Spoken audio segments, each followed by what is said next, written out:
So Call of Duty just released a pretty awesome blog post that details the changes that they're planning on making between the beta of Black Ops 6 and the launch. Don't think they ever did anything like this before. It's a couple of days old now. It came out on September the 24th. We've just got some Tanto gameplay in the background. It's one of the best kind of submachine guns that was in the beta. Let's start off with saying, as we're heads down working towards the launch of Black Ops 6 on October 25th, we wanted to share some updates on multiplayer coming out of the beta. Thank you to our amazing community who made Black Ops 6 multiplayer beta the biggest ever in Call of Duty. I think that's pretty testament to the hype around Black Ops this year, because I'm absolutely super hyped for it, man. Can't wait. leave a comment down below, drop a like if you're also buzzing for it. So they start to talk about the maps. With our selection of 8 total maps in the beta, trended smaller in size. I did think that, to be honest. A lot of the ones that I played on, they were absolutely tiny. There's going to be an additional 8, I believe. So there was 8 in the beta, and then there's another 8 on launch for a total of 16. And then they have a wee breakdown of the maps here. I'll put them up on the video here.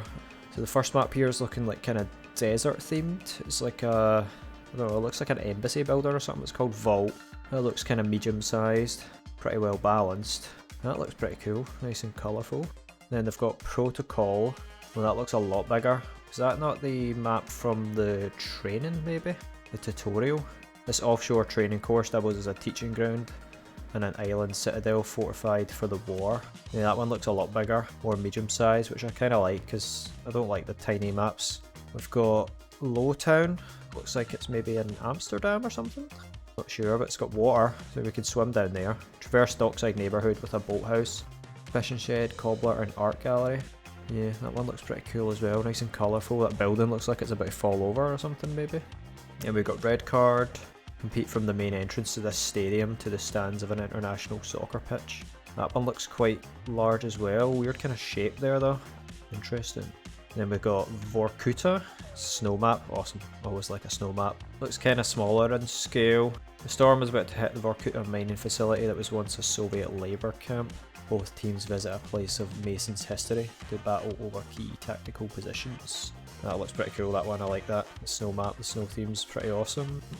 And then there's 3 more. Subsonic, which looks tiny. Some sort of like military base looking thing with a crashed plane or Blackbird or something in the middle. Fighting around a bomber team training facility, yeah, looks quite small, so that'll be pretty chaotic. Then we've got Payback, looks a wee bit bigger as well. Deep in the Bulgarian mountains, the rogue Black Ops safe house is under attack. Pretty well balanced, nice shape there. And then Warhead, which is absolutely tiny as well, but that looks like it's actually part of Nuketown. Like you can see the original Nuketown in the distance there, and that's the tower where the bomb is, so this is like off to the side.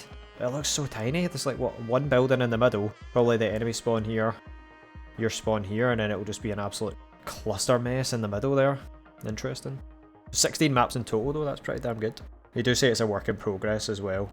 They obviously work on the spawns and stuff, so that they talk about that next here. There's a key companion to maps. We want to update you on the spawn system. One of the most important reasons we have a public beta is gathering spawn data from players. There was quite a few moments where the spawns were so questionable.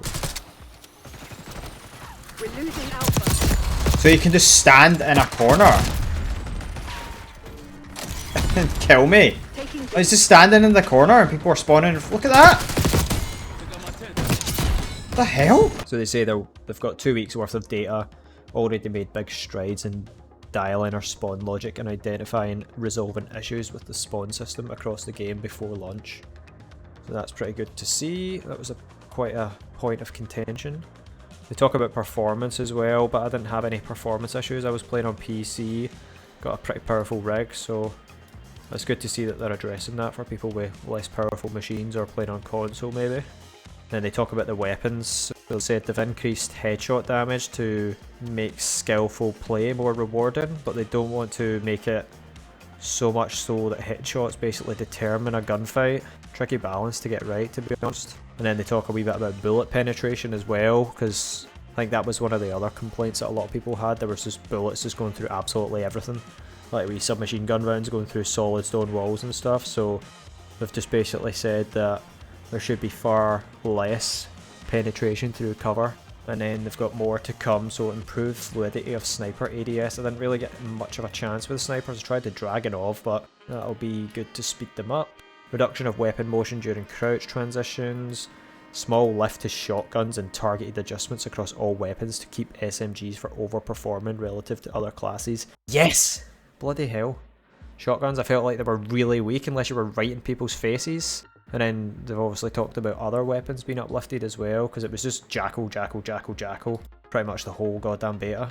Weapon balance is an ongoing process and something we're working towards at every point in our live seasons. And then they talk a wee bit about movement here. So the movement, obviously one of the biggest kind of things have changed this year with Black Ops, and there was quite a few funky interactions, glitchy maybe if you want to call it that. So what they're saying here, continued improvements to animation fluidity and fidelity throughout. We identified several areas for improvement to our third person animation fidelity across slide, dive, jump and supine prone. Goal is what you see in first person is representative of what others see in third person to maintain immersion and predictability. Did notice a few funky things like people sliding and jumping backwards. I don't know if they called it like the frog hop or something. It just looked totally wacky, like you slide forward and then land on your arse and then jump back. It just looked so weird and probably wasn't supposed to look like that, so that's probably what that's talking about. Adjustments to slide for improved predictability and fluidity. During weekend 2, we increased the time before you could enter supine prone after a slide. After further assessment based on feedback, we reduced that time to find a nice middle ground between beta weekend 1 and 2. Reduced the minimum time to slide. Prevent accidentally crouching when intending to slide, also known as a dead slide, and a slight reduction to the maximum slide duration. So it's not dependent on your movement speed, is it just a flat slide duration, but they've reduced it. Intelligent movement updates, I didn't touch any of that, so that's like the settings in the game that let you like jump and climb over things without pushing any buttons. And then a few more, it's a bit of a questionable one here, the winner's circle. They shortened the duration, which I don't know why, because it was just hilarious seeing those emote spams. Hopefully it's not been shortened too much. And then reduce emote spam, players in winner's circle will only be able to activate one emote. So you can't like spam it, or maybe you can still spam it, but it's only the one that you pick. Pretty sure that's probably similar to the way it worked in Black Ops 3 actually. As long as they're still silly, goofy emotes to just have a laugh at the end of the game, that's quite cool. Simplified the emote menu to make it easier to activate. It was a wee bit clunky to be honest, so that's good to hear. Improvements to fidelity and lighting, just in general on that winner's circle. I couldn't say I noticed anything wrong there, but they're improving it anyway, it says. And then they talk a wee bit about kill counter. By popular demand, we're adding a kill counter to your HUD that tracks progress to kills in 1 life medals, enabling those who are chasing nuclear and nuke score streaks. Yeah, so you know what kill streak you're on. That's pretty cool actually, I like that one. Camera motion, reducing overall camera motion with sprint, tack sprint, and slide. Didn't really notice an issue with that, but we'll see what difference that has when the game drops. And then kill order changes, had a wee go at that, it was quite a cool game mode. Increased kills as HVT, team score to 3. So if you kill while you're the HVT you get 3 points. Reduce HVT survival to 20, increase the score limit to 150, and you don't drop your pistol when you get eliminated at the HVT. And improve notifications when the player is selected, because I think it wasn't immediately obvious that you were selected as HVT, so that's good to see.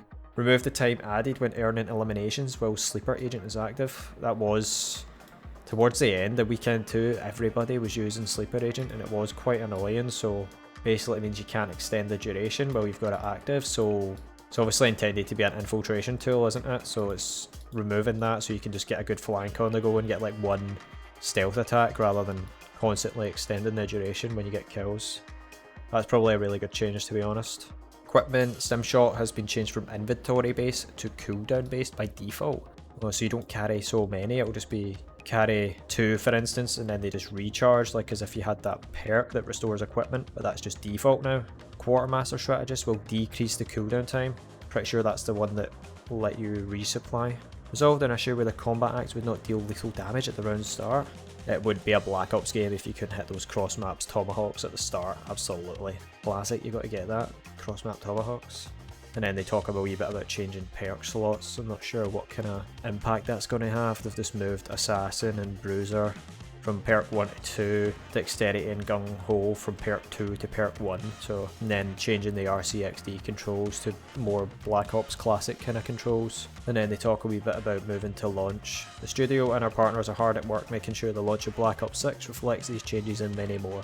We'll be sharing more information in the coming weeks, and look out for more intel on the Call of Duty blog. That's pretty awesome that they're keeping us in the loop there, and those seem like pretty amazing changes. So, and not long left to go now, so by the time this video goes up it'll be just under 3 weeks until it launches on October 25th. Absolutely buzzing. If you enjoyed this one, leave a like, subscribe for more Black Ops coming soon, and see you next time.